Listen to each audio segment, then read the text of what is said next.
I'm gonna have to be extremely careful about how I present this video, as it will be a fundamentally negative take on the currently trending shooter known as Splitgate, or Portal Wars.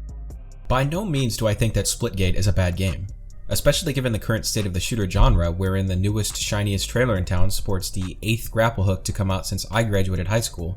It's getting kinda stale out there, but even without this context, I think there's a lot good to say about the game. Much of which I would place in the category of most important things to get right, like the shooting, for example. We'll get to that. However, despite what works, Splitgate and specifically the Portal gameplay that comes with it has a few devastating design problems that I think will result in the game's inevitable decline in player retention. A few things before we dive in. First, I am not trying to capitalize on a trend here or make a provocative video for the sake of views. One look at my channel and you know that's not my MO.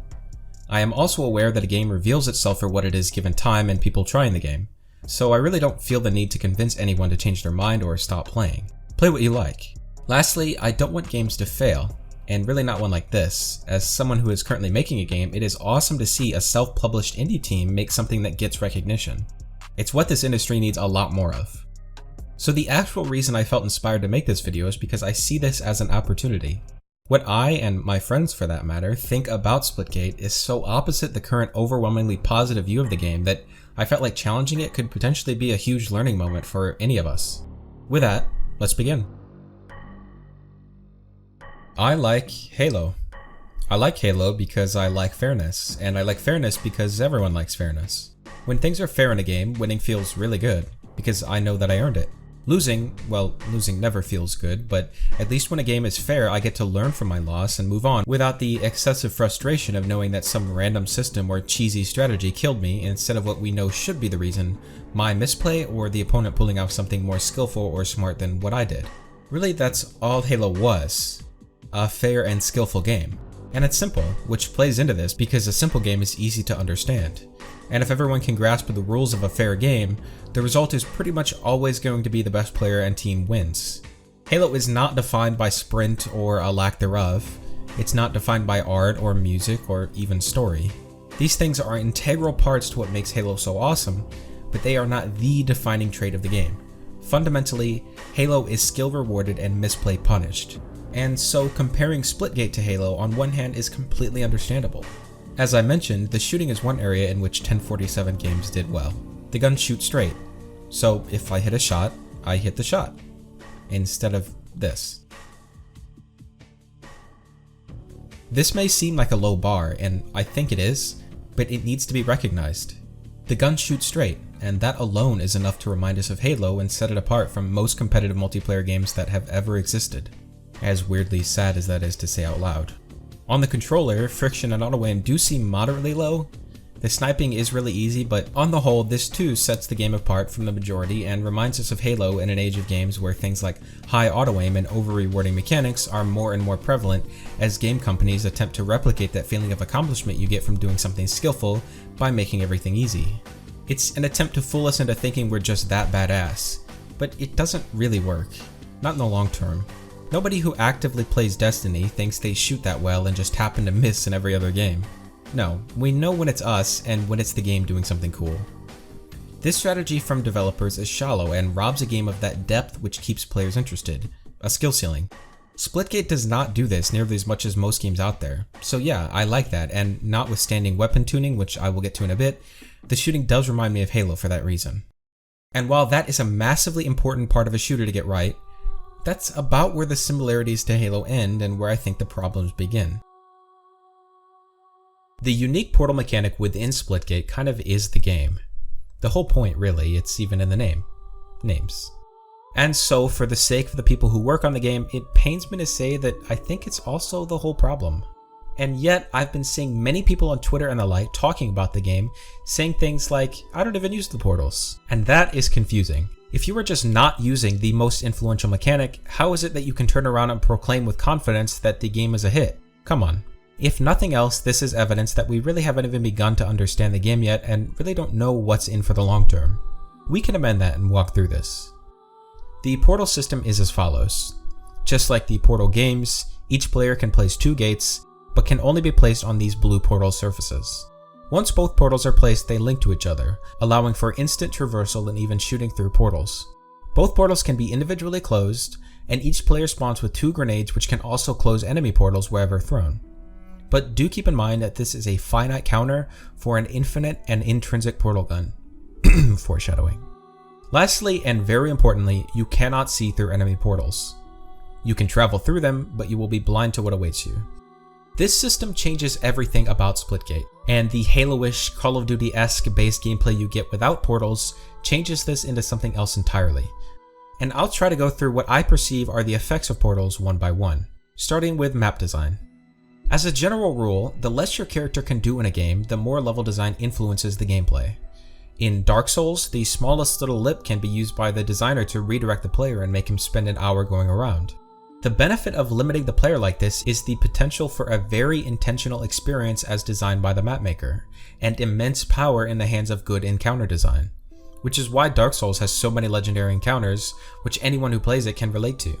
A few notches past Dark Souls on the spectrum of player limitation is Halo, where you can jump much higher than you can in Dark Souls, but not to the point where pathway design can be completely overcome. The benefits of limitations like these in the setting of a multiplayer game is straightforward map balancing and excellent gameplay variety. About balance, think. If we could fly in Halo, would top middle of midship even be a power position? In turn, if we could teleport anywhere we wanted, would getting knocked off of top mid be punishing like it's designed to be? Would any single spot be risky or influential if the player can teleport anywhere? And there you have one of the major differences between Halo and Splitgate as a result of portals. If my agency of movement is so high that I can basically go anywhere at any time or see anything I want through a hole in the wall, level design means very little and impacts very little. Controlling a spot is no longer hard, nor is it even that influential to be in a powerful spot because the enemy can go anywhere even if he's in the worst spot. Everything becomes low stakes. Even what a map blocks or lets you see via its non-portal hard geometry isn't prominent, because with how many portal surfaces are plastered around these maps, you could probably find a way to see around it.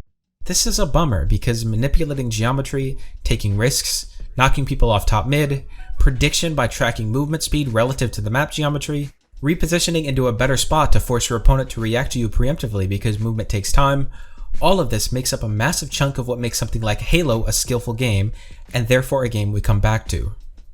Unfortunately, because unlimited movement devalues level design, not only are all stakes lowered, but we also lose out on uniquely encouraged behavior within level design. Variety, like I said. Oddly enough, player limitation creates variety in gameplay because the maps are allowed to be influential. In Halo, lockout plays like tower defense because the tower is a few feet high and has a railing. That's all it needs. And standoff is a literal standoff between two teams because the 50-yard line is dangerous to cross. Narrows is narrow, it's linear combat. These maps are unique from one another in that they encourage and facilitate different modes of play, different states of mind. And that's really why having multiple maps is good. It's variety, it's depth. That's what we mean when we say maps play differently. Now, imagine portals on any of these maps and think about how the gameplay would simply normalize. Standoff would no longer be a standoff if you could teleport across, right? You have to admit, this is a lot to give up for the sake of portal combat. I think you get it, and I think this is apparent when you play Splitgate enough, even without considering any outside examples. The maps all kind of just morph into the same experience, only really serving as a change of scenery. I always had strong reactions about which Halo maps came up in matchmaking, but in Splitgate, it makes little difference to me now having played them all. In summary, the first major problem with Splitgate is that the extreme mobility and custom sightline creation you get with Portal combat devalues level design across the board, which both diminishes the skill ceiling associated with manipulating geometry and largely prevents different maps from offering unique gameplay from one another because level design just doesn't have the power to do so. Next, we have predictability.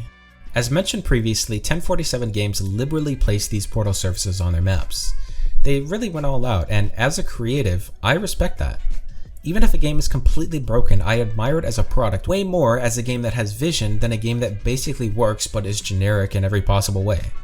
A unified, unique idea is something we rarely see, so I'd like to give major props there. It's a lot better to be hot or cold than lukewarm. Sadly though, a unified vision does not guarantee that your game works, and in this case, going all out, while again I respect it, I think is really hurting the game. This is a weird effect to explain and even weirder to play. I've tried Splitgate extensively twice now, both over a year ago and recently, and both times I found myself in a state of questioning because while the game seems to want me to aggressively portal around everywhere like you would see in a trailer, and it lets me, the sheer number of portals and portal services quietly encourages the opposite, especially as your opponent's competence level goes up. After thinking about it and playing, I think the reason for this is just the simple threat of an incomprehensible number of variables that are present at all times when you expose yourself to the sporadic portal wars I think the game was envisioned to offer. If I can get shot through a portal I can't see through, or someone can pop out of it, or 2 or 3 or 4 can, and the portal can be placed in any one of 15 locations that could see me at any given time, and that is multiplied across entire teams of portal-wielding gamers who can place them from anywhere, whether I see them or not, then I really can't do much about who shoots me when or where. You can do your best at risk assessment, but at the end of the day, assessing risk is not the same as prediction, and if you want to win, you want things to be in your control. Because if things are in your control, then your ability has the chance to shine over your opponents. Everyone wants the agency to work towards your goal of winning, because everyone wants themselves to be the determining factor. And with this, even if you fail, you get to assess why you lost and learn from what you did wrong. But when there are too many variables to track, many times things happen that are out of your control, which is frustrating. What this dynamic creates in the context of a crazy ass portal game are players posted up in safe locations looking through their portal system over the map, shooting through it, and just replacing it when someone tries to counter it with a nade from the other side, because remember, your anti-portal grenade is limited and your portal placement is not. On top of this, if and when a player using this strategy is pushed, they can just go through their portal and immediately close it behind them. I've seen this firsthand many times now. A game can sell us on an idea and then morph into something completely different once players understand the game and do what they always do, abuse whatever they can to win. I remember this happening to Fortnite. That game was a blast up until everyone learned how to play. Don't get me wrong, I still think it's a good game, but there's no denying that it fundamentally changed over time as players pushed boundaries. And what it became, many people stopped liking, including myself. It got more campy, and everyone you glance at builds the Empire State Building. Jesus, it's a John Wick. I got a gun, guys. Hold on, I can get this. Pew! Blink!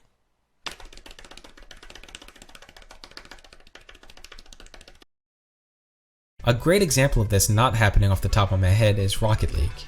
Right from the start, it's fun and rewarding to go for creative shots and utilize teamwork, and guess what? The same is true at the highest level. Now that's what I call a well-designed game. It doesn't change or slow down or get campy as people get better or want to win more. It's the same. Everyone is just doing more crazy stuff because they have acquired the skill to do so.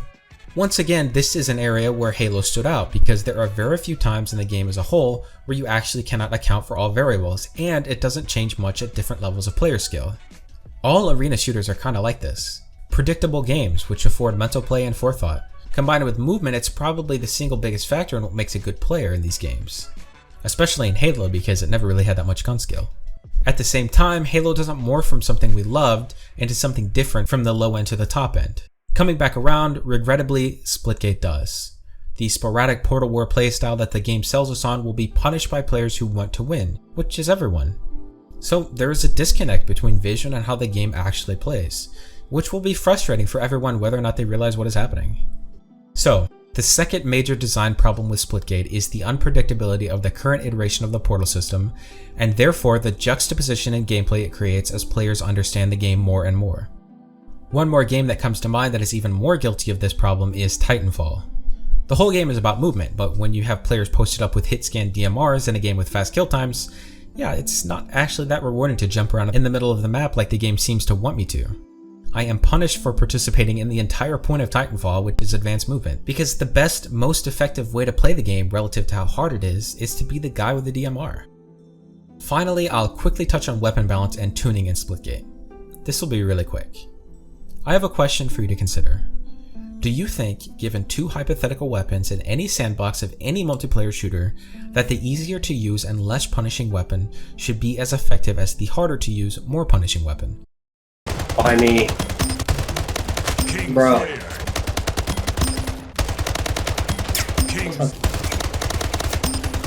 Flat out, like.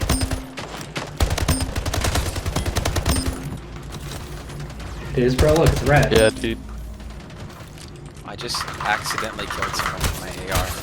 You don't see it? I'll wrap this up now. What would I change? Well, I would start by limiting portal surfaces in the maps, allowing for a level design to mean more as a result. I've actually started to notice some of this taking place in the maps that Blaze has designed for the game, and it's no wonder because he came from Halo and has been a longtime forger, so we have similar roots. In my last play session, I actually felt reactively frustrated when his maps came up after a while, because on most maps I was able to really abuse staying in one place. But in his maps, it was immediately harder.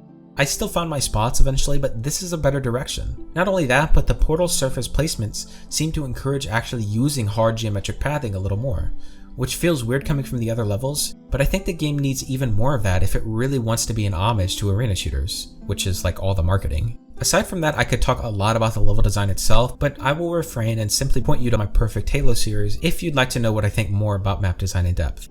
Next thing I would address is the weapon tuning, as you could probably tell from those clips.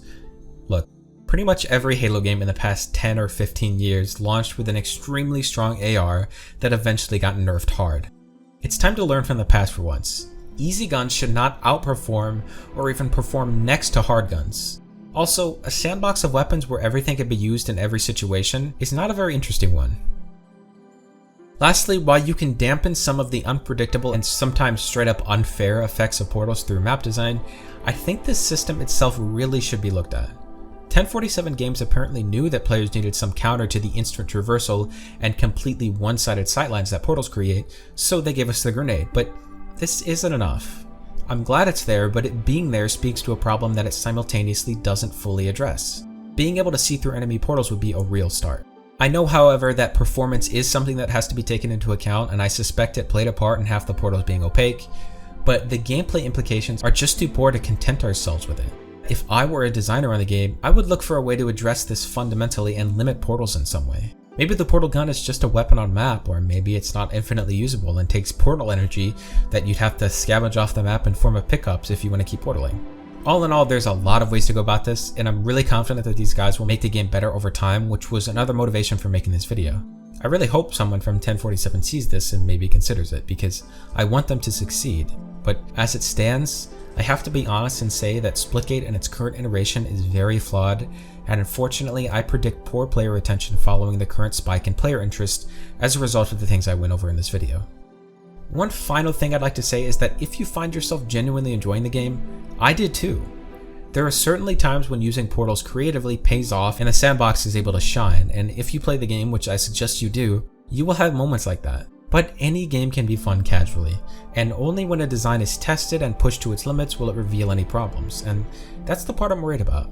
That's the problem with Splitgate right now. So, as always, thank you for watching.